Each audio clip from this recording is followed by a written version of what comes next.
And we're back live with the Full Send Sim Spec Miata series here from Michelin Raceway Road, Atlanta. Internet outage over here momentarily and briefly. We're back up and ready to roll. But, Greg, the last couple minutes of qualifying, we missed there, but it is Camden Hibbett on the front row alongside Morgan Burkhardt. So things got pretty spicy there right at the tail end. But we are here in time for the beginning of the first of two 20-minute races here this evening. So we haven't missed anything important yet, at least not points paying. And we also get a full pace lap to run down the field. Yeah, and it's going to be really, both of these races should be just spectacular. And, Camden Hibbett edging ahead of Burkhardt and Olivier Piatek, Josh Soto, Nathan Nicholson, who has proven to be very quick. Andrew Gilliland, what a qualifying run up into 6. He has looked quick from the off here, so really impressive. Do want to quickly say, of course, a huge thanks to Full Send Sims. We want to get them mentioned here. Practice Makes Podium. Kurt Schmidt, he's the one who envisioned this series. He's the one who builds these amazing sims, and this is great. Last event, we welcomed a brand new sponsor, and that's FARA, the Formula and Automobile Racing Association. The racing series, Florida-based, looking to expand a little bit. Racing this year at Homestead and Sebring. And I have to correct something. When we introduced them, I said a family of 4 could attend the event for $5 per person per day. And that's wrong. I got it wrong. It's actually cheaper. It's $5 per person per event. Weekend? Oh, there you go. So it's absolutely superb what they're able to do. And they've got a huge variety of cars, obviously. GT cars, prototypes, Formula cars, and their wildly successful Spec Miata series, which, of course, is near and dear to our heart, and all of that. Also, need to say thanks to the supporters that have been with us for some time. 3P Logistics, Taylor Trackside Support, race car storage, maintenance, repair, and transportation. And, of course, Final Turn Motorsports, full-service prep shop, trackside support, dyno tuning, and the like. And Wine Country Motorsports, Racer's Resource for helmets, suits, gloves, shoes, seats, and harnesses for over 30 years. And let's get to the grid, Kyle. Yeah, certainly. Cars are rolling off. We have a full pace lap here, about 2.5 miles around. Let's kick things off with the front row. It's Camden Hibbett on the inside alongside Morgan Burkhardt. Those two have tangled in the past, but they race each other hard and clean. Should be a lot of fun here, Greg. Yeah, they're spectacular to watch together. Starting in the third spot is number 62 is Olivier Piatek, joined in fourth by Josh Soto in the number 77. And starting in fifth place is Nathan Nicholson, returning this week, the 195. Andrew Gilliland, a strong qualifying effort. He rolls off sixth in the number 91. Starting seventh in the number 23, Beans Forrester. Starting eighth, Wan Chi Lin in the number 68. And ninth place, Andrew Wozencroft. Very strong run in practice. He rolls off in the inside of row 5. Cam Evans starts 10th in the 155 car. Starting 11th in the number 20, Deacon Greenfield. Starting 12th in the 042, Seth Spolman. And behind them, 13th place, Max Schweid at the number 98. Jim Friedhofer rolls off 14th in the number 89. In the 15th spot, the number 33 of Kurt Schmidt. In the 16th spot, the number 44 of Alex McClellan. And in 17th place, it's Dylan Lee, the number 200. Jose de la Casas starts off in 18th in the number 1 car. Starting 19th, the 119 of Brandon Renfro. And in the 20th spot, the 901 of Joshua Clatterbuck. And 21st place will be Wayne Buttermore in the 73. Dave Brown rolls off 22nd in the 105. Starting 23rd will be the 125 of Sawyer Richards. Starting 24th is Les Sacek in the number 47. And in 25th, it's Adrian Hantz in the 931, and Andrew Guada starts 26th in the number, what number was that? 61. Starting in the 22nd spot, or in the 27th spot, the 22 of Rich Green. Hayden Manis, the 65 will start 28th. And 29th place, we don't have one. That's the end of the grid there. But 28 car field, 14 rows of cars all getting ready to go racing here. Greg, quick look at the weather. Cloudy temps, track temp though, pretty toasty, 123. Yeah, that's up there a little bit. We can see the clouds in the sky, but there's just enough that's been getting down onto the track. And this track has always been fairly sensitive to the sun on the track. So there we go, getting ready to go for the first of the two 20-minute races here in this doubleheader. As always, down the hill, it is Camden Hibbett leading the way as the pace car is in. We're green! And it looked like Morgan was able to roll, as you might expect, a little bit better roll speed around the outside line down through 12. Now it's going to be a race to the apex here. Camden has the inside, but Morgan sweeps around. Josh Soto trying to hang on to third. He and Piatek up through turn 1. heading into turn 2, side by side as well. Filtering down, this is a very narrow corner here, turn 3 where you jump the curb, can't get yourself a cut course on lap 1, but pretty orderly down there for the first time, and then into the downhill S's. There's a car off at the top of the hill, it's Max Schweid. He's had a big impact with the wall. You hate that. He had a fairly decent qualifying run. He's just been kind of a tough luck guy here, and so problems for him. Let's see if we can quickly see what happened to him. Oh, just got touched there. Wozencroft in it as well. Wozencroft involved as well after that great qualifying run. That's a shame. So Wozencroft out 27th. Max Schweid 28th. Not the way that they wanted to start for sure. No, especially for Andrew, who really looked to be on form here with that qualifying run. Just got nipped a little bit and caught up, obviously, and that's a problem here. But it's Burkhardt into the lead early, Camden Hibbett into second. Were you surprised that Camden didn't fight him too much into that first turn? You know, I think this is one of those races that's like a chess match, right? I mean, it's 20 minutes long. I think the winner's going to come out of the last couple of moments of this race, maybe not the first few moments. I think Camden is willing to be a little bit relaxed for the time being. Look at Nathan Nicholson past Piatek. He's not waiting around, though, is he? No, really aggressive move. That got Piatek off rhythm a little bit. And Beans Forrester now is going to look down to the inside. And you can see right there Andrew Gilliland thinking about trying to go through with him. Ooh, that gets Piatek just a smidge wide. He might get frozen out. Gilliland might just be able to make that move. He does. Yeah, Gilliland to P6 here.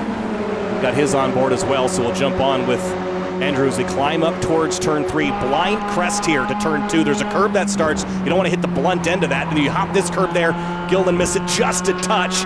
And then you're really trying to just effectively stay single file through the S's here, Greg. You can go side by side in an MX-5. It's just not very fast. Exactly. You know, I've driven this track probably more than any other track. And for all of the legendary corners here, turn 3 was always my favorite. That blind approach, attack that curb, and then just let it fly up and over that. It's such a fun corner. You don't think about it. You look at the track map, and it looks like, well, geez, that's nothing. Yeah, you had the elevation and the blind approach, and it's something indeed here. And getting back to the Burkhardt Hibbett thing, I think Camden may be just happy to just track right now with Burkhardt, as we saw Evan trying to work his way up through the field. I think so. I mean, if they could separate themselves like 9th has separated from 10th, they'd be in a great spot. We have a huge gap because of that collision, about 4.5 seconds between Wan Shi Lin and Cam Eben. If Burkhardt and Hibbett could pull away and make this a two-man race, they'd really enjoy that. And they're trying to break away, but Soto is keeping them honest here, isn't he? Yeah, Wan Shi Lin just in the background there, thinking about trying to get underneath. Deacon Greenfield couldn't quite get it done. Wisely settled down. And look at that. He got that better run as a result through the second part of turn 10. That's 10B. And it's going to close right back up again.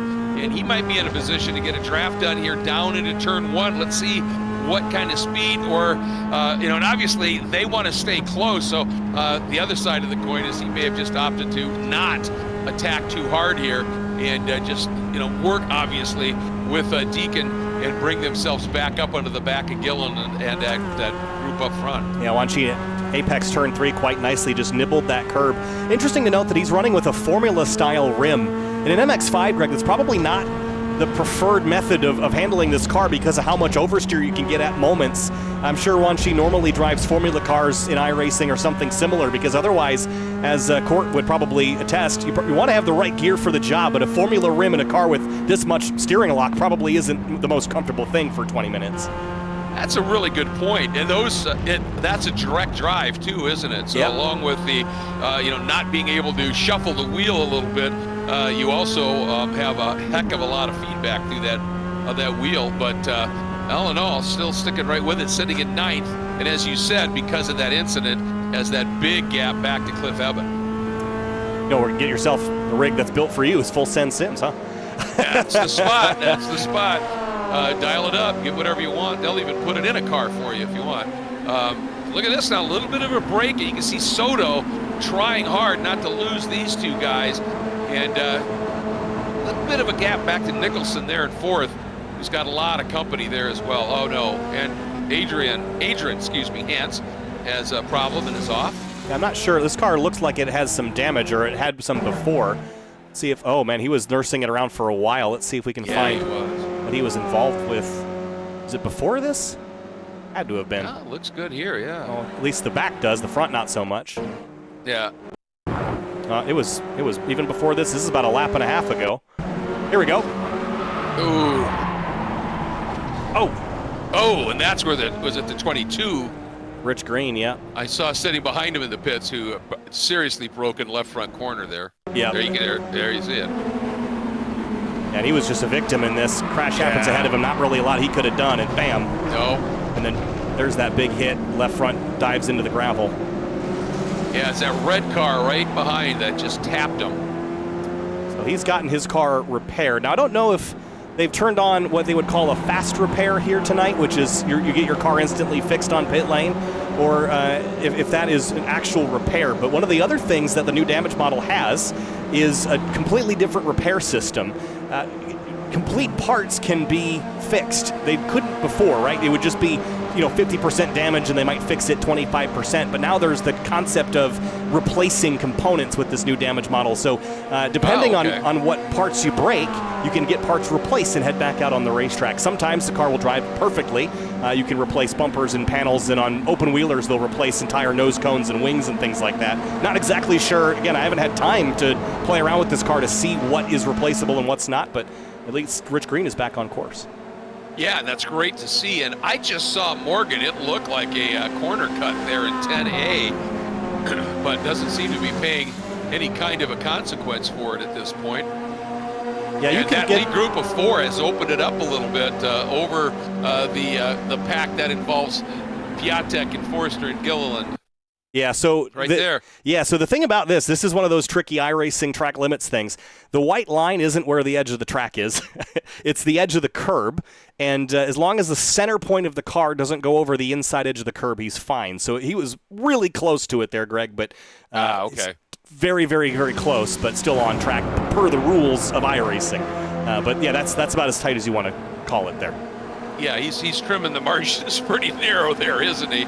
And look at it in the back here. Wan Chi Lin now has gone around on Greenfield and is in fact closing and fairly quickly onto the back of Gilliland here. And we may have this second group starting to really pack up as well. Right now, it's about a second and a half from 4th place Nicholson to 5th place Piatek in that green car. There you go with the white lightning bolts on the hood. Yeah, so Piatek about a second and a half back from that 4-car breakaway at the front, as you pointed out before. And I think these front 4 are going to like that they can make moves without having a horde of drivers on top of them in a moment's notice. They certainly would like to have it just be 2 cars instead of 4, but because you've got wild cards like this, Nicholson down the inside.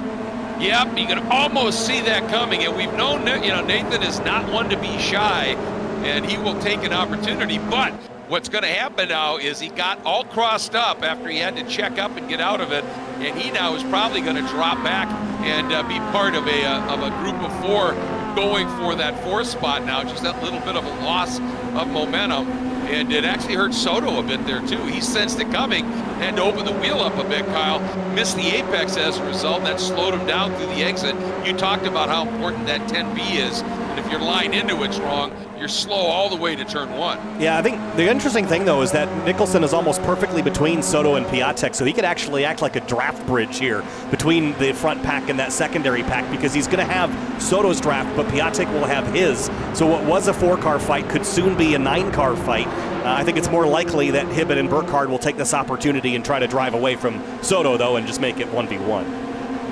That is the first time in my 30-plus years I've ever heard draft bridge. It's the first time I've ever used it, so you got the last 5 years accounted for. Yeah, well, and it makes a certain amount of sense too, that you can draft off that guy who's drafting off the other guy up front and just sort of pull everybody together a little bit.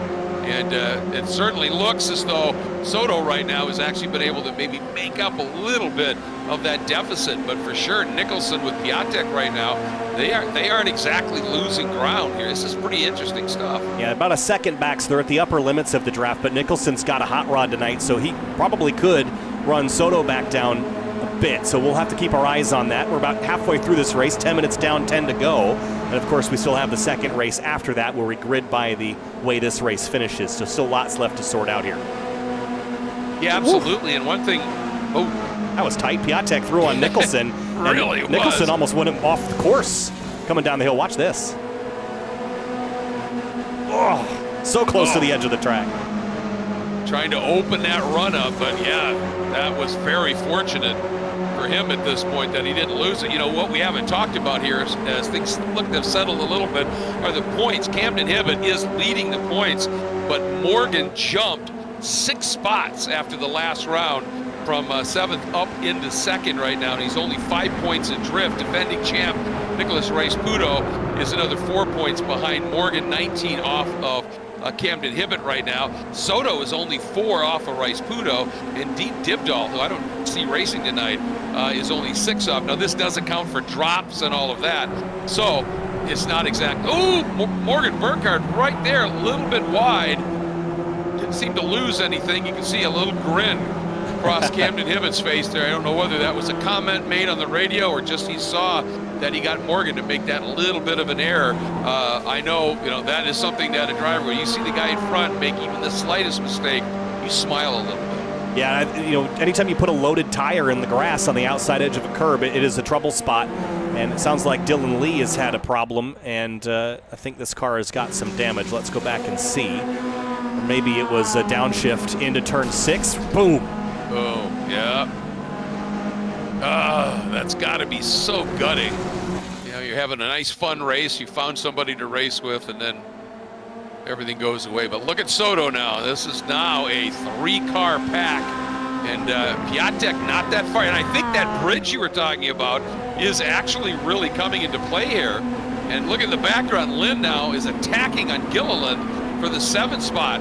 So we've got racing that's unfolding everywhere, and I love how everybody uses that little bit of that access road to cut through. And this is Court Schmidt running really wide, trying to go around the outside of Jose De Las Casas. These two, they are good friends but fierce competitors. They're having quite a duel right now. Oh, you see the Court drop the nose in there, put all the weight on the nose, and turned in hard. But he didn't carry enough speed up the hill to get back alongside Jose. But this is a great fight to watch. This really is. And they're going at it. This is for the 11th spot. Jose currently has it right now, and they are really going after it. Schmidt, Hayden Mattis not that far behind these two, and all of that cut and thrust stuff is going to bring him and Seth Smallman, who's at 14th, and you can just barely make him out there in the back. I love that shot because you can see how much of the track you can use in turn 5, but if you go just too far off, things can get really ugly there as well. Yeah, that tire bundle is no fun. I've hit that, feels like a million times in a prototype here in iRacing. Here's Hayden Mattis up the inside of Court Schmidt. This is for 12th, and Hayden got a great run out of 5, and now it's going to be a little bit of a drag race there. And you see right there, they just had the slightest bounce off of each other leaving the corner, and that's one of those contacts, Greg, that in the previous damage model, this would have been a crash, but today, not so much. Yeah, really, yeah. I love this. This new damage model is just bringing a lot of realism into it. And you know what? I mean, he made that nice move inside of Court, but also Court was able to stay put around the outside, so Hayden had to sort of check up a little bit on his exit run.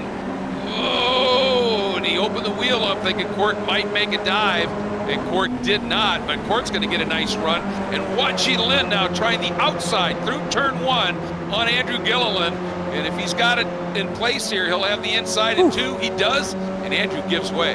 That was a nicely done pass on the outside of turn 1. Yes, it was. It's one of those really scary corners to commit to, because if you overstep the boundary by just a bit, you have a long time to think about hitting that tire bundle out there. I've gotten the chance to ride around Road Atlanta at speed, and when you take it out to the edge of turn 1 and hit that rumble strip, that'll send a shiver up your spine because you're not really supposed to be out that far.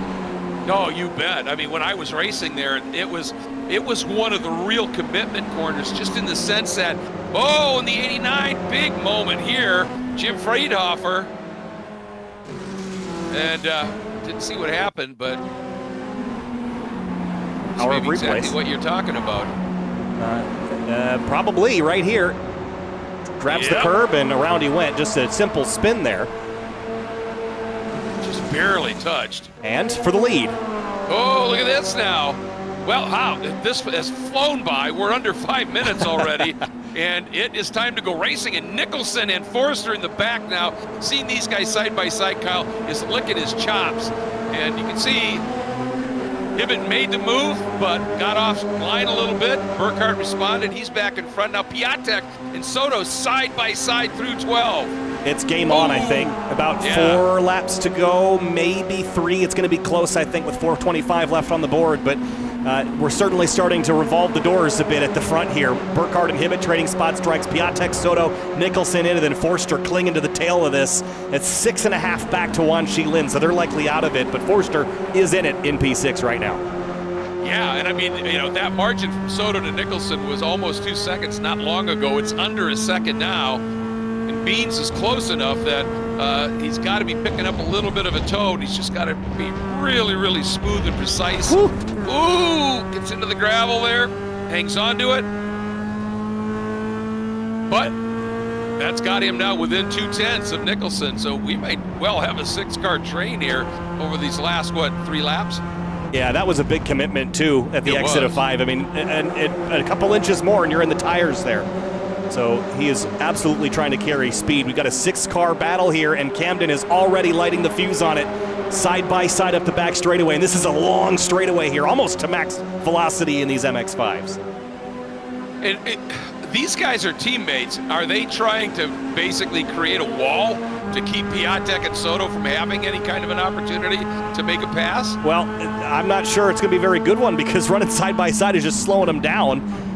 We'll see if Piatek can try to... This is going to be tricky. Oh, boy, that's really tight. Here comes Piatek. Watch for Piatek. Yep, I was just going to say, there was a big scrub of momentum. We've got him 3 abreast under the bridge, 3 abreast heading into turn number 12. This is near unheard of stuff. Any kind of a touch, it's going to be a massive one. Somehow, we're still 3 abreast, Kyle, and everybody makes it through for now. I don't know if they're going to make it through turn 1 like this. Look out, and there goes Piatek. And he's going to be in the grass, maybe the gravel. He keeps it pointed the right direction. That was a fantastic save. But he's out of the fight. Now it's back to second. Yeah, that was miraculous. 2 to go. This is fascinating stuff. Boy, they are using every bit of that allowable road up in turn 3. Not a surprise there, but that little bit of an exchange has given Morgan just that little bit, and oftentimes that's all he needs. And for right now, for Camden Hibbett, looking at his mirrors, he's got a very aggressive Nathan Nicholson, who's not that far back, well in striking distance here. It may take Camden about a half a lap just to eat this gap back up, so I don't think he's going to have a shot into 10A this time. It'll have to be next. Yeah, and I'll tell you what, with all of that unfolding, it was Beans Forrester who went from 6th to 4th and is right on the back here of Nicholson. But now he's got Soto to contend with. Is going to be a little bit angry coming through the pack.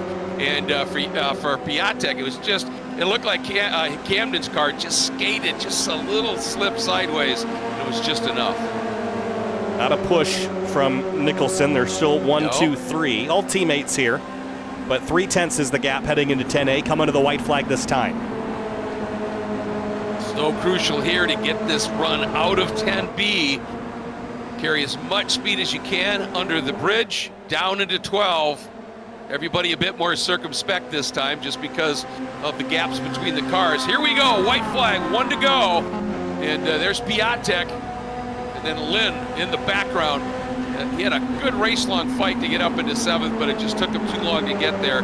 So what's going to happen here? Burkhardt looking mighty good up front. And will Camden be able to run him down here? That's the real question. Wow. And, ooh, I think if Camden's going to do it, he's going to need some sort of little error here from Morgan. That was a huge jump over the turn 3 curb. He had to be aggressive with it, but he didn't gain any time because Morgan took just as much curbing here. 5 is another critical one. He's tight. He's in the gravel. Oh, and there's a limit if you're completely in the gravel.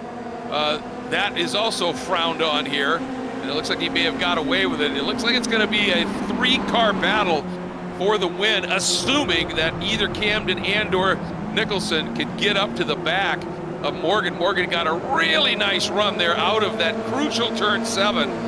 And I think maybe the fireworks might come between Soto and Forrester in that battle for 4th here. Let's see what happens in this long draft, Kyle. The gap is coming down, but it's thousandths at a time. He needs it to come down at least at hundredths at a time. It's half a second now. he's going to need a lot. Morgan just really drove away from that scrum a couple laps ago in heat here, but down into turn 10A. Look at this. Here comes Soto to the inside of Forster. Big squeeze play by Beans. Has to give it up. And Soto was through, and I was curious. We've seen Nicholson try to come from a long way back and make that pass. And just that little bit of an exchange when they were 3 wide 2 laps ago, it affected it enough that Burkhardt able to get out front. Hibbett did trim it down to about 34 100ths of a second. And look at this battle. It is still on here between Court Schmidt and Jose de las Casas. Now for that 12th spot, side by side. Jose's got the preferred inside line, misses the apex. Court gonna try and round him up, now gonna try and come down the inside. And boy, what a piece of defensive driving there by Jose. After that little mistake, he put the car right where Court wanted to go. Looks like he may be able to hang on. This is back in 12th, and look how hard these guys are fighting, Kyle. I love this. Alex McClellan and Spolman having a battle, too. What a battle back there. That was fun, and there's still a few more. I think they're all the ones that are volatile enough to change hands have come across the stripe, but Shotchick in the 47, Joshua Clatterbuck in 19th, and Buttermore, Guada, and Sawyer Richards, the last of the runners. About 5, well, actually, there's only 2 drivers that didn't finish this race, and it was, or at least continue until the end of it. Andrew Wozacroft and Max Schweid with their lap 1 collision. Everybody else is going to make it back to the checkers, a lap down or not. So that's an interesting note for later. But here's a look at your results. Well, we've got a moment to show them to you. And Morgan Burkhardt just outsmarted everybody as they were battling hard for second. He took the opportunity and drove away, Greg. Yeah, I mean, when they were all, 3 by each, you're working up through 11, 12, and the like. He just got that little bit better run after Camden initiated that pass and just was able to counter move and get that little gap built up. And once Morgan gets a little gap, he's kind of loath to give it up, and he did exactly that. Keep in mind now, he came in here only 5 points behind Camden Hibbett after a big charge in the last few races. And this is a golden opportunity for him at this point. Yeah, absolutely. I think it's going to be an interesting race, the second one, because I think a lot of drivers might have been a bit tentative because of this new damage model. It's a huge unknown. I don't think I can stress that enough, Greg, about how little we really know about how these cars are going to react in drafting scenarios. I mentioned earlier, it changes how the cars handle, but fundamentally, it changes everything. The other thing I didn't mention, and we're going to get nerdy about this for a moment, but the way that the iRacing system worked before is there was a number of collision spheres, basically about 5 to 10 points on the car that could come in contact with anything. And 4 of those spheres were for the wheels, right? Right. The way that the system works now is that all the tracks have been regenerated with a mesh system that now interacts with much more accurate versions of those collision spheres. So now imagine the spheres that were basically like tennis balls on the corners of the car. Now there's meshes that are interacting. So that changes how the car touches curbs. It changes how it bounces. It changes everything. So not only is the damage model different, I think the way the cars are handling is also different, which might be why we're seeing people be a bit more tentative with big moves here. Well, and 2 things. First of all, that nerd discussion you just had here to me went to a whole different level, because spheres and meshes and everything, that sounds like quantum physics and space-time we're messing around with here. But the other part of it is, like you said, it's difficult to practice crashing. It is, and I think there's a lot of things you might not even realize. There's so many different ways. I mean, you look at track safety over the years, and everyone always says that no matter where you put a tire bundle, a car is going to find the opening where there isn't one, right? Exactly. So anything that you can break, you might not know until you're barrel rolling down the back straightaway at Road Atlanta. You just don't know. So how much can the car take? How much can you push? How much can you shove? How much curb can you jump? All questions everyone has to figure out. The cars look more robust than they have been, and that's good news for everybody on course. Yes. Yeah, absolutely. And I love the realism of it. That's for sure. We saw during practice when Olivier Piatek had an incident, you could see sparks coming off the bottom as the wheel collapsed and, as you said, bounced around underneath it. It's very real, but it's also, as you said, very new. And we'll see how it plays out. And in a way, except for that 1 3-wide moment with a couple of laps to go, this was a relatively tame Michelin Raceway Road Atlanta race for these guys, and I think you're onto something there, that it was just everybody was always a little bit tentative, and we didn't have much contact or wrecks. We had a couple, so I'm interested to see here. Usually these second races are the ones where they pull the pin on the grenade here, and we'll see if they actually do that again or if they remain a little bit more circumspect. Yeah, it's almost like the people always say about the NASCAR Daytona duels. One of them's clean and tidy, and the other one's a disaster. We'll see which one. I mean, again, race twos, they tend to be a bit more exciting because drivers have kind of figured out their car. They understand how it's handling, and I think with all the new things this evening, that's going to be a big topic of discussion. The track temperature, it's warm. It's not that hot, though. It didn't seem like tires were really a big deal in this race, right, as they were at some of the tracks we've been to, like Sebring last week. But we did notice a lot of drivers exploring the edges of the road, the grass in particular at 6 and 7. But we haven't really seen it bite as many people as I think we're going to. So, yeah, the car-to-car contact to watch out for, but taking the limit to the edge of the racetrack is what I'm concerned about when everyone gets comfortable. Yeah, and that's kind of an interesting thing. I'm glad you mentioned that, because I was, just mentally making some notes of it. Is there were a couple of spots, and again, I've driven this track more than anywhere else, and there were a couple of spots where I know in reality, if you drop your tires, you're probably going to have a big slide, and they didn't seem to be doing that here.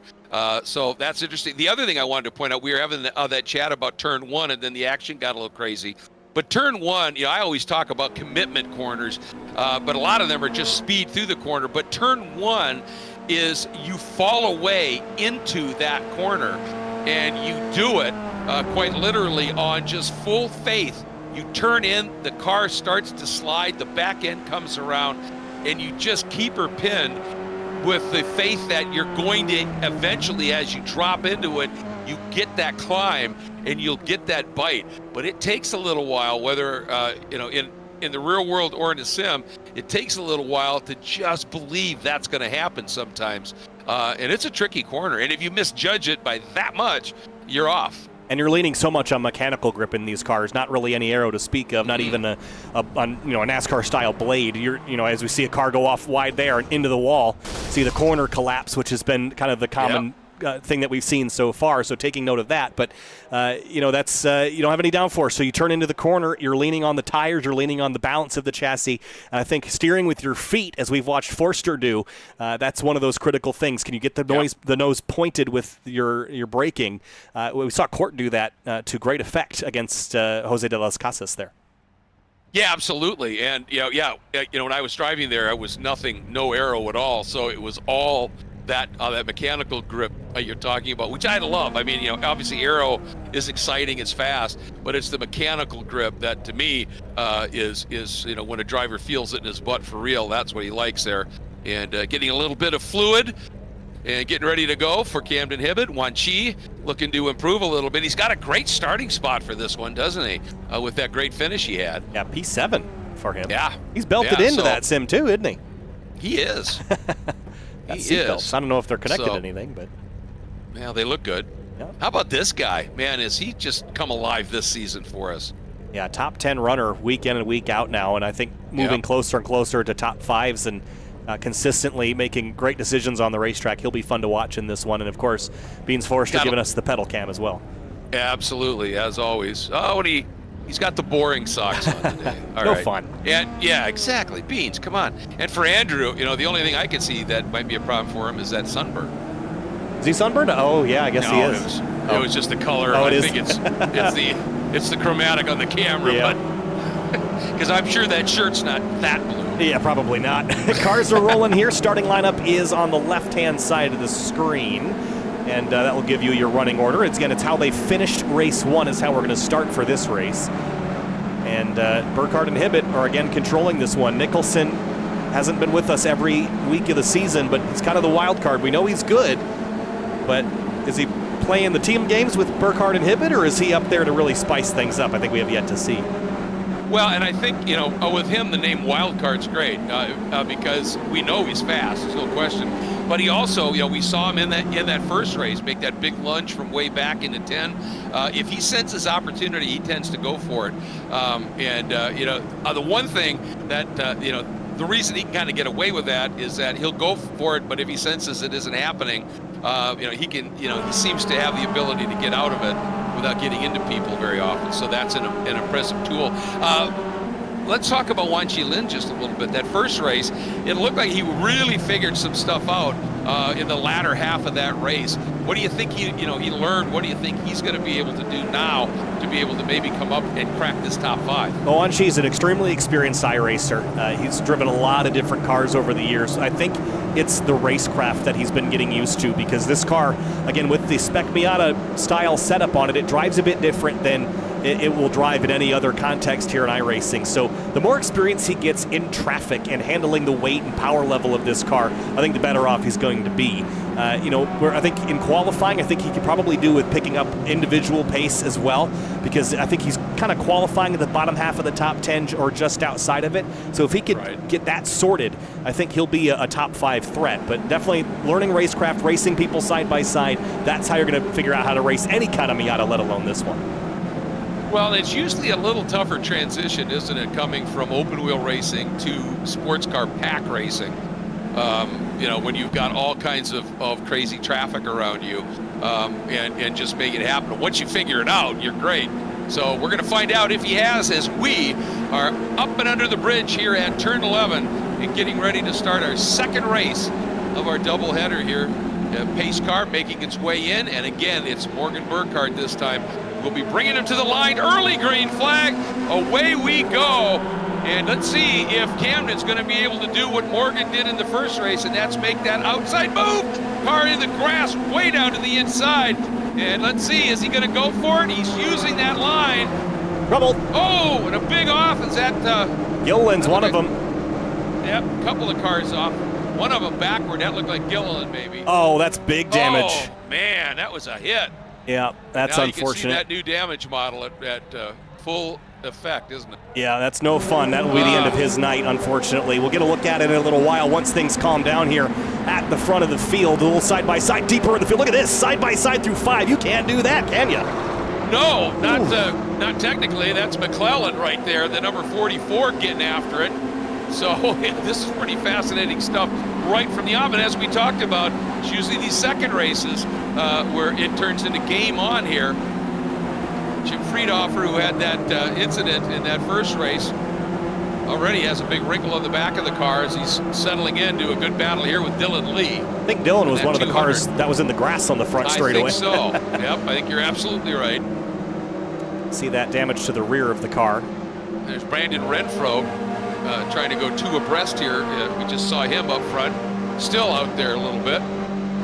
Yep, 2 spots here early. One of those was the spinning 91. But Sawyer Richards behind him and Court Schmidt ahead of him, both full Send Sims liveries. He's seeing double right now. Exactly.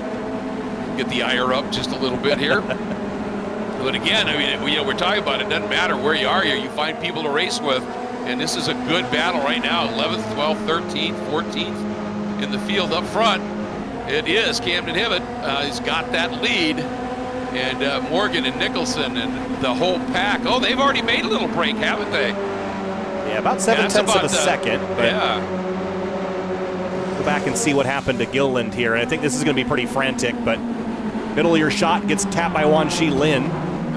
And then also tags Rich Green, and then bam, into the wall. You see it just come apart there. Boy, this has been a tough day for Rich, hasn't it? He got clobbered in that first lap in the first race and got it again here. Yeah. And this is the bad part about the new damage model is that car is not driving anywhere after that. No, that's such a shame. Actually, that was Deacon too, wasn't it? Yeah, he's down in 21st. Good eye there, Greg. Yep. So. Or was that Deacon? I thought it was. I think Rich that Green. was Deacon. Yeah, I think it was Deacon. Oh yeah, Rich is in a blue car tonight, not a green one. Yeah. Well, they changed the graphics on us. It's going to happen. I think maybe I was looking at the car and assumed it was Rich Green because the car was green, but that's probably not a safe assumption to make, is it? That's true. That's true. Up front. Look at this. They're trying to make it a 2-car breakaway now and getting after it at this stage. Piatek and Nicholson really, and Soto, they need to work together here big time. You don't want, little overrun there on the exit of 10A by Camden. And I think I think Morgan could have maybe got a nose underneath, but opted not to. He didn't want to be side by side through here, but look at what's happened. Just that little bit of a miss by Camden, and Nicholson and Piatek are right now on the back here. Ooh, Piatek trying to try and arc through. Look at Nicholson, big dive down to the inside. He's second. Yeah, no opportunity untaken for Nicholson. Up to the inside, Absolutely P2, and here not. comes Piatek. 2x2 into turn 3. Piatek, Burkhardt side by each. It's going to give Burkhardt the run here, but if Piatek, no, he says you don't want to be doing that here into turn 4, falling into the S's. Forster back in this. P6, look out. That was to the inside. He's going to get turned. I wonder if that was more of an evasive move, that he maybe got caught unawares by how quickly Soto got slowed up, possibly. No, yeah, I think he made contact with the 77 off the front. I think you're right. Of his own car, and let's see if we can maybe see it from, well, I'm going to try to look from high above, but I think he's going to get to the inside of the 77 here. I don't think Cam Eben had gotten into him right here. Jumps the curb, and right there it was airborne, and Eben did a great job missing that, didn't he? Oh, wow. It's tremendous. And, yeah, I think, as it turns out, I think that Beans thought opportunity there. Whew. Yeah. Whew. Yeah. Difficult to make a pass there at the bottom of the S's, that no number turn up into turn 5. Look at this, up at the front, look out. Burkhardt almost got turned off of Piatek's nose, and man, they definitely lit the fuse up front here, didn't they? And yeah, Nathan now working the outside, and that could pinch Camden here and give Burkhardt an opportunity. Burkhardt going with Nicholson here, and then behind, side by side for Piatek and Soto as well. But look at this, they're side by side through one. They're 3 abreast at the exit of 1, heading up into turn 2. Yeah, I don't know how to do that math. And Nicholson to the lead. Burkhardt slices through into second. Somehow they made that work. Yeah, that was wild.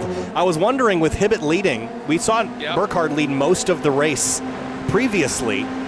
Now, I was curious to see if they just let Hibbett have this one and kind of play the reverse strategy, but it doesn't seem to be the case. They're racing as hard as they ever have. Yeah, that really was surprising. And I also wonder, Nathan Nicholson obviously nowhere in the points at this stage. Are these guys, okay, if Nathan is that determined, don't get in his way, especially with the damage model and stuff. But yeah, just that quick, they have closed it right back up.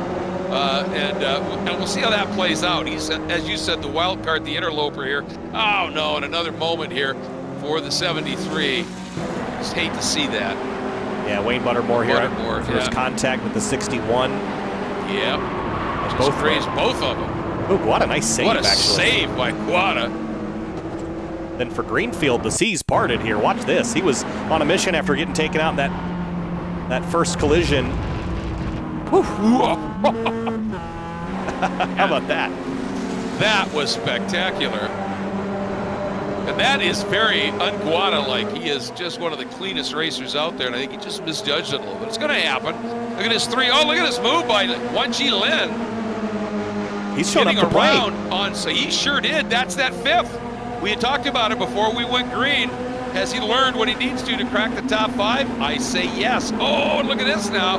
Hibbett led, but Nicholson diving down the inside again here. And Burkhardt has dropped all the way to 4th. This is Cheese coming up to play here. This is getting frantic because Nicholson, again, he hasn't led a lot of these races, and I think the aggression level might take him by surprise here. Running in second and being on the attack is much different than trying to hold it behind. One car was off in a big way. Cam Eben hard into the wall. Yeah, Eben, and I think Soto was slightly involved in that. That's a big hit. I think actually it was Manis. Yeah, Manis that, well, it was kind of everybody all together there. Bam. Yeah. Aye. That's the end of that car for sure. Piatek. Oh, trouble. Oh, the two of them get together. The doors. Oh, and then somehow Piatek able to carry on. No, that car's done. Yeah, unbelievable. Broke the suspension on the right rear as he hit the tire wall. Well, and that's what you were talking about with Nicholson. And look at Lynn. Lynn now coming up, going after it for a podium here, and there's room. There's almost a second and a half behind Lynn here to Manis, then Soto, then Jose De Las Casas and Gord Schmidt are having a great run here today too. And they're scrapping back here as well. Josh Soto's in the midst. I was trying to see what kind of damage that Piatek. Oh, that car is destroyed. Oh yeah. Gosh, I didn't see how that happened. Front corner just absolutely crunched. Well, we got replays to look at. Seth Spolman's hitting pit lane, not sure what for. Perhaps a penalty of some kind. This is, well, we said race 2 is typically the one where things pop off, and haven't they? For the top spot. Big time here. Beats Forster too now, trying to come up through the pack, and that's he's going after Court right there, side by side. Oh, look out! Oh, Jose just had a little bit of a bump coming over the curb, slowed down, and Beans catching some air. Looks like the car may have gotten away with it though. Yeah, he got lucky Boy, with he's that. had a frantic race, hasn't he? He sure has, and that was a big impact actually. I'm surprised it's all right. He went for quite the ride here, didn't he? Watch this. Woo. What got him up in the air? Was that? I think they touched wheels. Yeah, but with whom? Oh, it was the one car, I think. Soto or or De Las Casas. Yeah, I think it was De Las Casas that they touched wheels, and Greg, I'm sure you've seen that many times over your career when two wheels touch and there's not enough fender over them. It gets messy. We had a car at Audubon Country Club a couple years ago get up 90 degrees on its door after making some wheel-to-wheel contact, and after that we put a fender rule in place about how much fender you had to have over your wheels. But down into turn 10, this is the battle for the lead. Wan Shi Lin's half a second behind this. There he is. Boy, just interesting how Camden Hibbett really attacks 10A, and it looks like it gets him a little bit offline, just a little in 10B, and allows Morgan to really come up after him here. Wan Shi Lin there, and then Manis all by himself there, and then that big gap, 5 seconds back to Schmidt, Soto et al. This is back with Nicholson and Piatek here. As they came together. Did Piatek get the tire wall elsewhere? Oh, he was just damaged from that contact. Yeah, the contact. Oh, you see that? It looked like it broke. They hit, he drove a little bit, and then it snapped, it looked like. And that is the end of the road for that car, isn't it? Man. So 3-car breakaway. Hayden Manis, where did he come from? Ninth. Yeah. He snuck up here, didn't he? He's doing a really good job. Obviously had that little touch that caused a problem, but otherwise he's just been really impressive here. And this is something, Court Schmidt right now hanging on in front of an awfully quick Soto. Yeah, this is going to be an interesting fight. This is for top 5. And with 8 minutes to go, plenty of time for things to sort. Soto's got to run here too, doesn't he? I think so, and he's probably going to take it. I imagine there's not really any point to draft up to the leaders too far away. Yeah. Court's going to protect, but I think Soto's able to, if he gets a half a car length in front, he's going to be able to make that pass stick. And now let's see how brave Court is down at a 10A here, and decides no. Stay tucked in behind after Soto gets by on the straightaway. 7 minutes to go. Now, we only had 2 cars that didn't finish the first race. There are currently 7, make that 8, that are out of this one. Out of this. Unbelievable. Well, as we said, that seems to be the MO, doesn't it? Yeah, I'll tell you what, I think Wan Shi is playing a really nice game of cat and mouse here. I'd say so. He's putting himself in the right spot. As long as he can stay in touch with Burkhardt and Hibbett, he can probably pick their pocket when they start battling on the last lap like we anticipate them to do. But he's got to stay with them, and I think Burkhardt and Hibbett probably have a bit of pace on him, so he's going to be driving at his limit probably to keep up, but he's doing a nice job. Yeah, he is. He just, I noticed he just was a little bit off in one of those corners. And, when you've done a lot, as you said, of open wheel racing, the cars are really pointy and darty. And in these cars, if you're a little late on your turn in, it's tough sometimes, especially on a downhill run, to get them back to the apex. And you just got to be on top of that a little bit. He had about 90 degrees worth of steering lock, and it's not the quickest ratio on Earth in this MX-5. It's not slow, but it's not that fast either. So yeah, you can use a lot of wheel. Love that he's got the H-pattern shifter, though. He's got paddles on the wheel he could use, but you still have to clutch in anyway, so why not go for the full effect? Why not? Yep. About 6/10 back, losing a little ground. Yep. I'd say, if anything, I'd say that he's probably not being over-aggressive. It's probably a little bit conservative. I think so, too. Yeah. Hear him lifting in that last corner. Doesn't seem like he's got the nose pointing how he wants it to. That's a scary corner, turn 12, isn't it, Greg? In a car like this, it's full commitment, and just like turn 1, except turn 12, you're flat to the floor heading down the hill. Whoa, look at Burkhardt. He's off in the dirt. Holy cow. Ooh, yep, and manages to hang on to it. That's rare. But no, you're right. Turn 12, when you come down that hill, and you know full well that if you get it wrong, that barrier is not far away on driver's left, and you're going to hit it really hard. And it's one of many gut check corners here. And that's when I talked at up at the top in the tees about massively consequential here. And you've just got to be able to put that stuff out of your mind and get after it. And right now for Wan Qi, I mean, arguably the two best guys in this series. I mean, if you look at the points at any rate, right now, what a learning opportunity for him, to say, okay, how, where are they going with these cars? And what can I do? What can I learn from them right now? Pick their pocket mentally a little bit here. Oh, that's where he's making up time. That's a big opportunity. Yeah, absolutely. I mean, imagine if he was able to beat one of these two drivers or both of them. That would be a huge feather in his cap, I'd say. And they're going to start to race here. We're coming to probably 3 laps to go this time by, and here comes Burkhardt down the inside. And I saw there's a lap car that is not too far up. And look at that, just that one exchange, and Wan Qi is right there. And I wonder if Burkhardt saw that lap car up there and said, I'd rather be, oh, that car pulls off. That's Jose de las Casas. I think he's got some damage to go with. So. Oh, Wan Qi got a great run here. I think he might have something down into turn 1. Let's see if he's going to go for it or whether he's just going to stay close. What do we have, 2 laps to go? Should be 3, I think, with 4 minutes left. But I think Wan Qi would be smart to sit back here for a bit. As long as he can stay in touch, which he has done, being in 3rd on the last lap, I don't think is a bad place to be, especially with these two.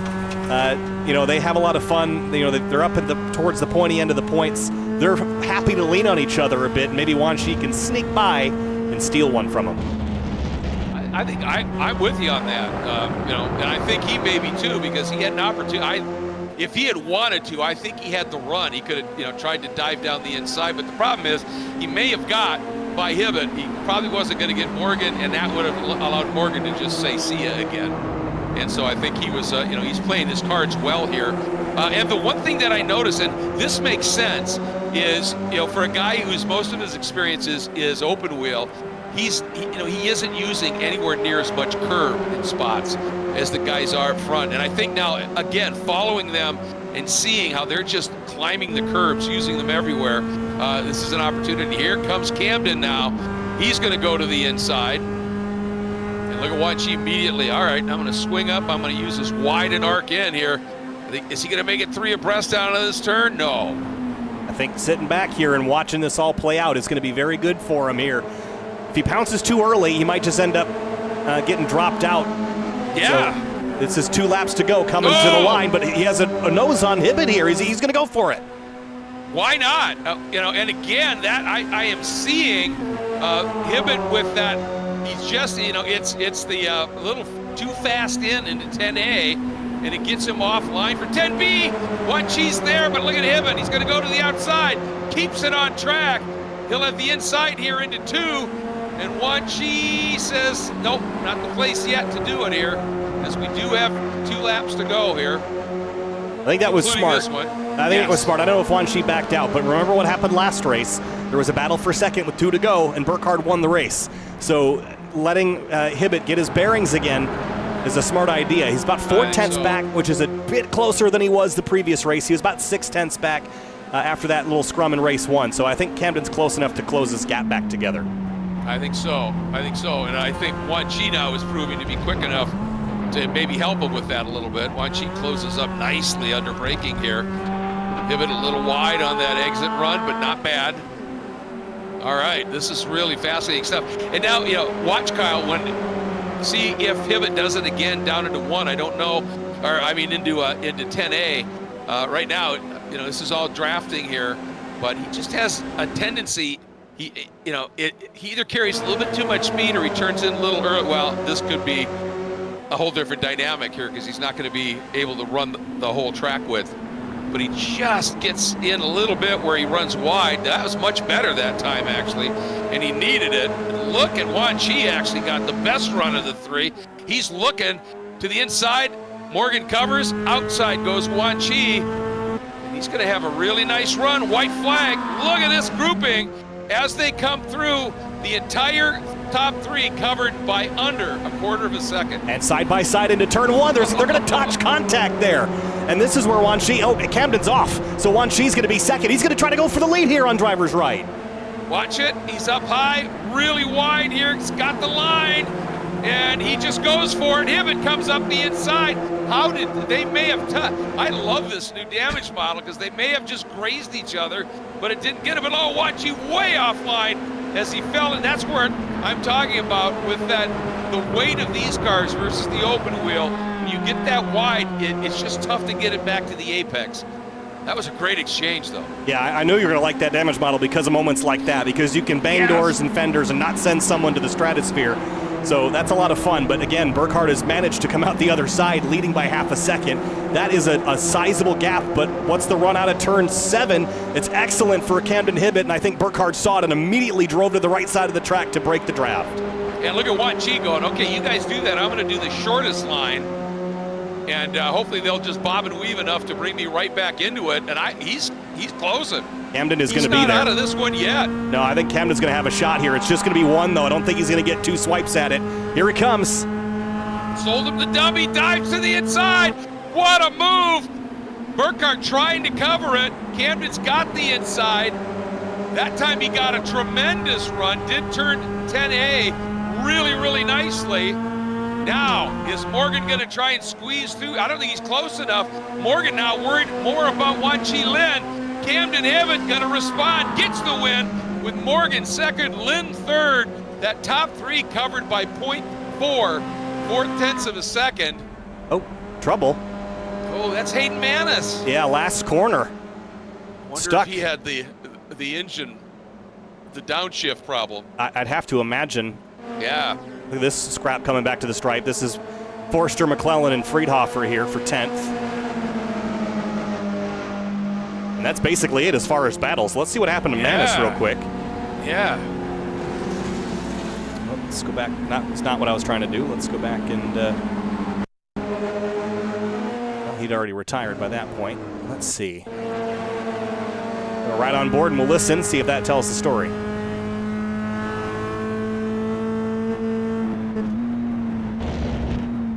Yep. Here it went. Oh. Boom. But here's that battle again, coming back to the finish here. Camden had a big run, and he just, this is textbook overtake here at Road Atlanta. Never let the driver ahead pick the line for you. Morgan went center track, and Camden had it right or left as a choice, and he chose where he wanted to go to come out the other side. Well, you just see that little swing to the right got Morgan to move right just a little bit. The minute he did that, he just dove to the inside and got him to the point where there's no way Morgan was going to be able to fight. And that got him a little offline, and it gave Wan Chi Lin that last little run. Look how close Wan Chi is. I mean, the margin between Morgan and Wan Chi Lin, 1/10 of a second at the line. Yeah, that is amazing. Let's have a look at our race results here. Greg, I've got to reset my Discord, so we'll probably have to take a break between now and interviews. But here's a look at the race results. Camden Hibbett grabs one. So Burkhardt and Hibbett trade wins this week. Yeah, and I mean, that was absolutely what Camden needed to do, wasn't it? Because he and Burkhardt swapping it out, so they'll be pretty even here. Nicholas Rice-Puto not here, Josh Soto back a little bit, but how about Court Schmidt in 5th? That's great to see. Wan Chi Lin in 3rd on the podium, but Brandon Renfro drove a brilliant race, and nice to see after a great qualifying run for Andrew Wozencroft, and then ending up out early in that first race, responding, and a really strong run back up into the top 10. Great job for him. Yeah, some new drivers inside the top 10 as Yeah, well. that's great. McClellan's up there, Dylan Lee. After that frantic start, he ended up in the grass on the front straightaway, ends up inside the top 10. And here's a look down the rest of the top 20. And I think there's some drivers in here. Deacon Greenfield would like a do-over, getting caught up in that turn 1 collision he couldn't miss. Absolutely. He did a great job avoiding a big wreck at 5 in race 1, but couldn't miss this one. Yeah, and I'm not sure what happened with Jose there.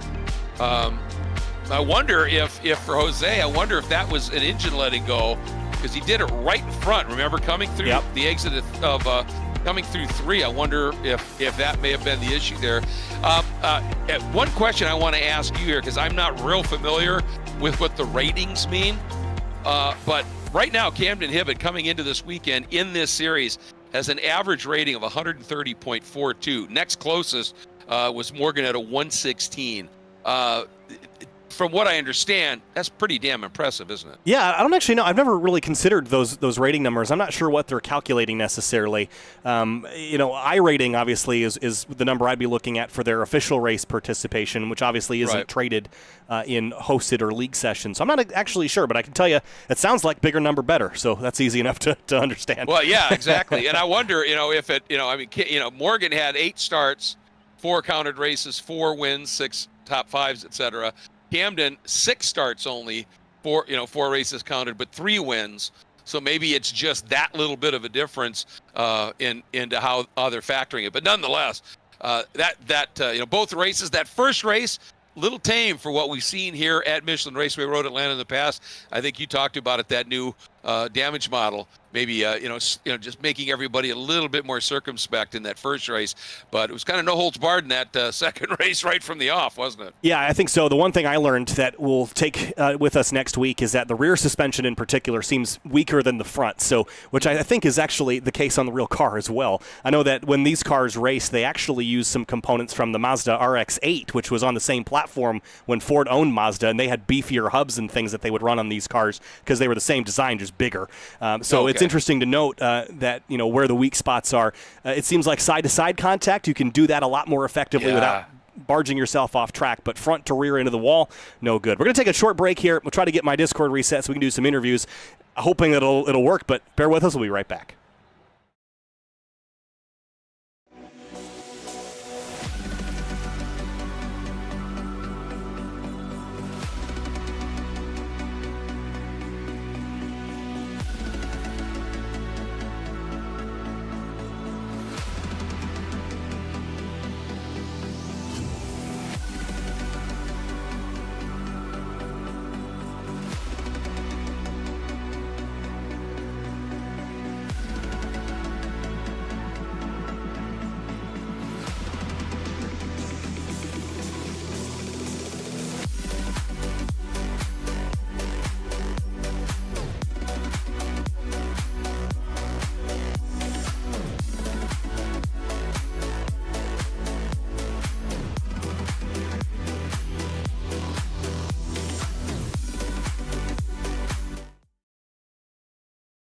Okay, we fixed Discord, so we can now talk with a couple of our drivers. We've got Camden and Morgan. I don't see a whole lot of others yet, but let's chat first with Morgan Burkhardt, who won the first of our 2 races tonight. Hi, Morgan.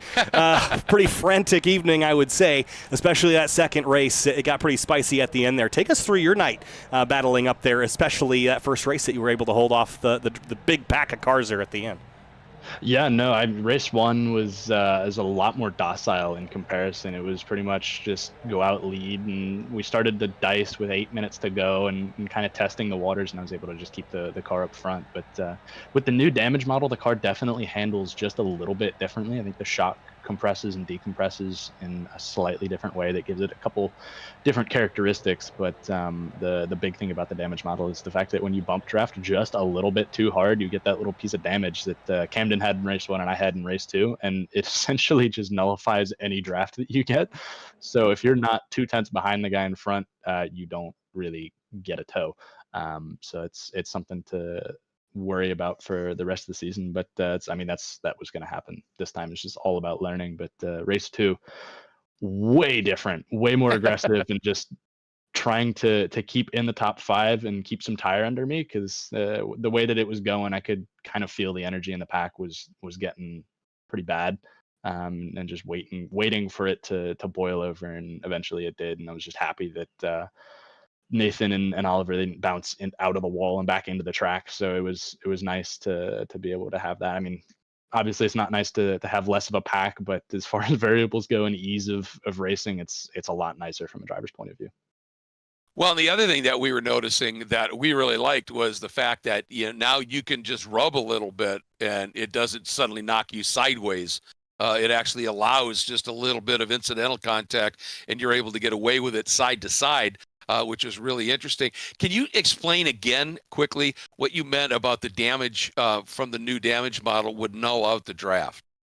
Well, if you bump draft just a little bit too hard, it's usually Right. when you have any wheel in the car and you go into the car in front of you just a little too hard. Right there, you can see the front left of the car is a little bit crunched up.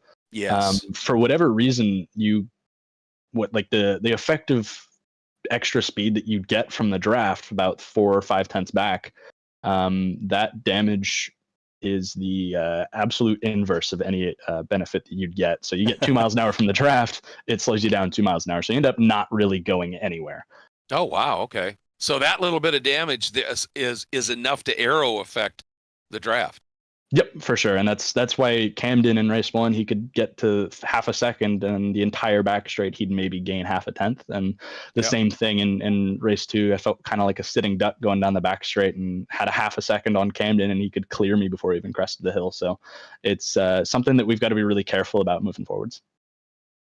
Well, they keep making adjustments here in iRacing, and there's always benefits, but there's always these little things that I will catch you by surprise. But you had closed obviously in the last race. You made up 6 spots in the points, and are now sitting second. Then you and Camden swap wins here. This is going to be like this for the rest of the season, I think, isn't it?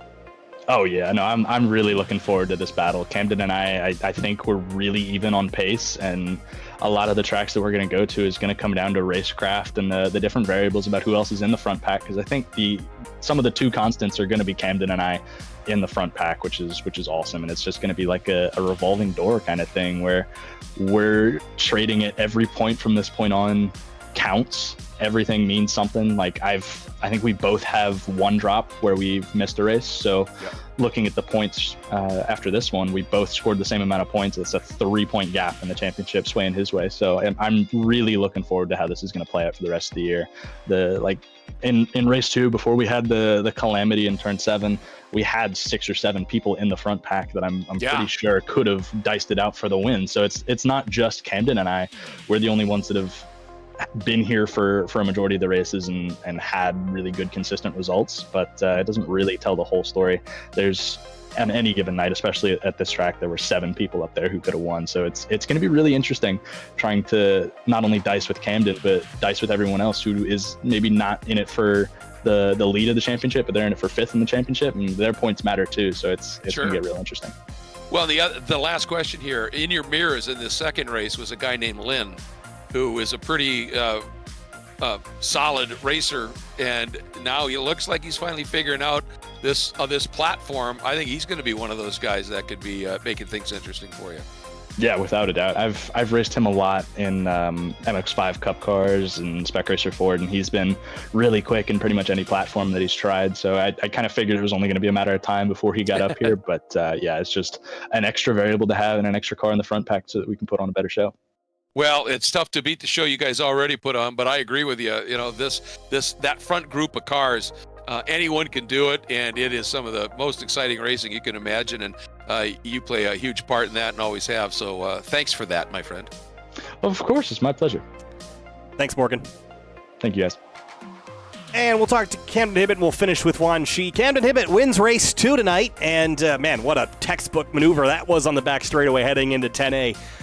You and Morgan battling all night up at the front, but you had a couple other drivers sneaking in there, especially Juan Shi Lin in race 2. Take us through your evening and that last battle to the checkered in race 2.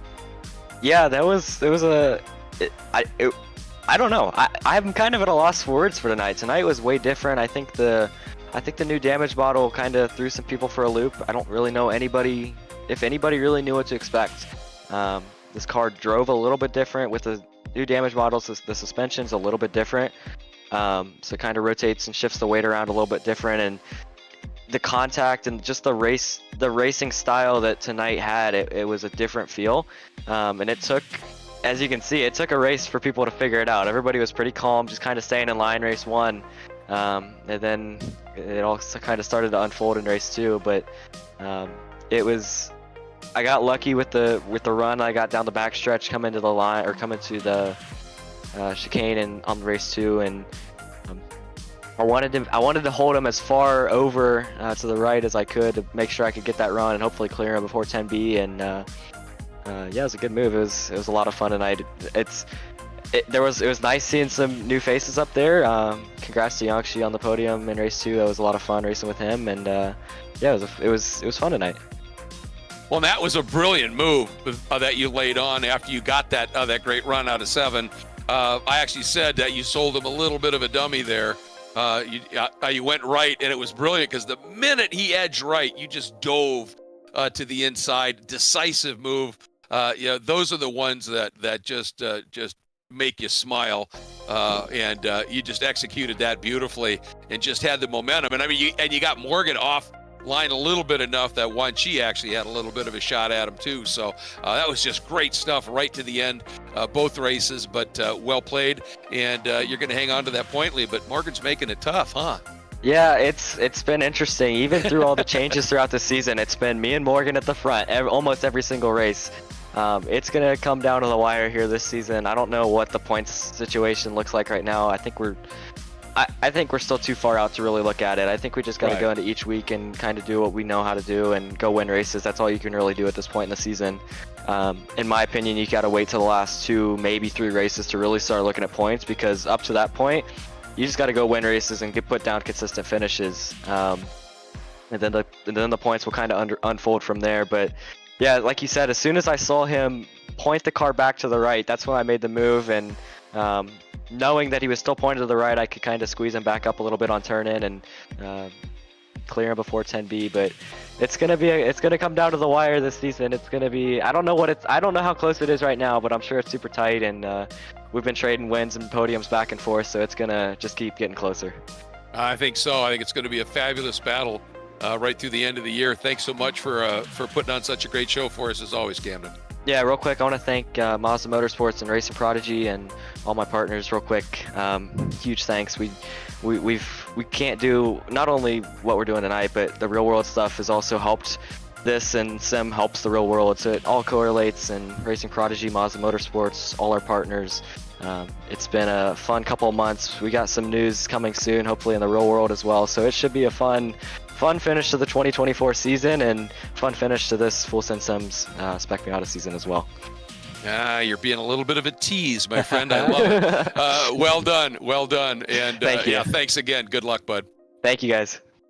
Sounds like he was setting up practice makes podium there, Kyle. It sounds like it. I'm really curious about what that news is, because Me too. I don't want to give anything away, but I know that he has recently driven a car that I know the past of. So if that, that's interesting to know. But anyway, Wanqi Lin, let's talk with Lin, who finished 3rd in race 2. Wanqi, wow, what a race! P3, first podium. That was a phenomenal drive for you. Congratulations, and that had to have been a lot of fun battling up there amongst the leaders, and you had a shot at the win there.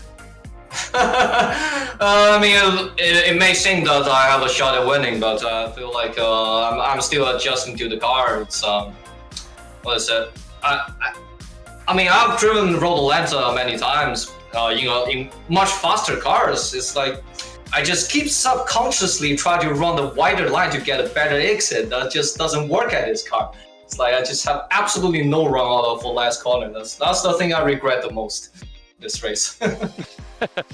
Well, you had to come through the pack, and once you got behind Morgan and Camden, obviously there's sort of the benchmark right now when you look at the points. Was it an opportunity for you to be able to watch how they were driving, what lines they were using, where they were placing the car? Because obviously this car is a little different than what you may have been used to. It seemed to me like every lap you were picking something up. Yeah, I will say half and half. Half is that I've noticed I'm a little bit off in a few corners. It's like I can see significantly when I started braking, the gap compared to at the corner exit is a little bit bigger. But it's also that I think, sorry, the top two was pushing pretty hard, so they were out of tires. I was conserving my tires for most of the race. I think I had a little bit extra front tires compared to them at the end of the race. Well, that's a big part of the game here with these cars too. So, well played. And again, I wasn't real familiar with you. Kyle was, and he said, watch for this guy. And man, I'll tell you, it hasn't taken you long and you're up on the podium. So great to have you in this championship with us. Oh, thank you. And I guess I must apologize. I've been really not performing very well the first few races. I think partially it's because of the car, partially it's because from what I've seen, I think a lot of drivers in this league have real life racing experience. They are a lot better in terms of overtaking and judging the car positions. I really never had any real life experience, and I'm running a single monitor, so I can't really see on the sides. I mean, also, I'm exposed today. I like every time I go side by side on the corner entry, I'm leaving like half a track to the other car. It's like I really need to work on that. Well, you're already on the podium. I can't wait to when you work on that, because you should be absolutely spectacular. And we're enjoying having you in this. Thanks so much. Thank you too for broadcasting this race.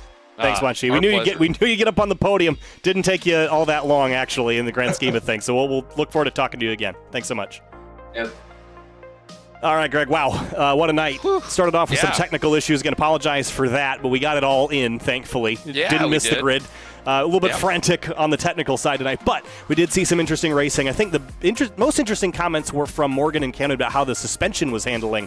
And I talked about how the car contacts the ground. I guess even the way that the dampers are contacting everything. So it's going to really shake things up. I think it's going to take some drivers a bit longer to get used to this. This is the biggest change this car has seen in iRacing in probably 8 or 9 years. So this is a big, big change for this car, and it's going to definitely change the outcome of some of these races that we're about to see, which Watkins Glen is coming up next. Well, and I think that speaks to the level of talent in this series, is when the drivers are sensing this and we're able to adapt to it that quickly and haven't really had that much experience with it. I wonder if if Full Send and Court need to set up a group crash practice to have people just come out and bounce off each other a bunch and see what's going to happen there, because it's obviously changed the dynamic. But Watkins Glen coming up, that's going to be spectacular. Speaking of which, this Thursday night, there is a driver's school. If you're not that familiar with the Glen, you haven't been there in a while, sharpen skills, whatever. They've made some, it's going to be some interesting racing as always. That's this Thursday night. And all you have to do is go to fullsendsims.com and sign up for it. And that's going to be a good one. And I know that's a very special track for you, as it is for anybody who loves racing. But for somebody who's from upstate New York, that's home. Well, I wanted to point out, this is a screenshot I took this morning after the update. Keen-eyed amongst you will realize that those are 3D curbs. So Watkins Glen is the next track on the list to get those new three-dimensional curbs. And we talked about the new damage model changing the way the car drives. The new curbs change the way that you drive Watkins Glen. You can't assault the apex curbs like you could before. Confirmed that this morning myself. So more variables to toss in the mix for next week. That bus stop in particular, and even the climbing S's, heading up through turns 2, 3, and 4, Greg. That used to be a place where you could put tires on the curbs all day long in iRacing, but they're steep now with the repave, and now they're properly modeled, and it's going to be a lot of fun to watch drivers adapt. Yeah, and these guys are up to it, and I can't wait to see it. That's such a phenomenal track, so much grip, so quick. Can't wait for that to happen. So, and one of the reasons this can all happen is, of course, Full Send Sims. And Court Schmidt, great run today up into the top 5, and just make these incredible sims, ever growing. The company is on the grow for sure, and he just reminds everybody, remember, practice makes podium, and the best way to practice in the most efficient, cost-effective manner is with a Full Send Sim. Also, our brand new sponsor that's come on board, Farah, the Formula and Automobile Racing Association, the Florida-based series that provides so many different types of racing and for such an amazingly reasonable cost for fans and spectators. And then, of course, the usual suspects, as we love to call them, because they're so great. 3P Logistics, just an absolute phenomenal job they've done right from the off with us. And, of course, for Final Turn Motorsports, also great supporters. And we also have to say a thank you to Wine Country Motorsports as well. And with that, we're going to wrap things up here tonight. As always, thanks so much to Kyle and to Finian DeCuna for everything he does in terms of the cameras behind the scenes. Couldn't do it without him. It'll be Watkins Glen next Tuesday night. Remember the school coming up this Thursday night to get ready for the Glen. We will see you then. Until that time, take care, everybody.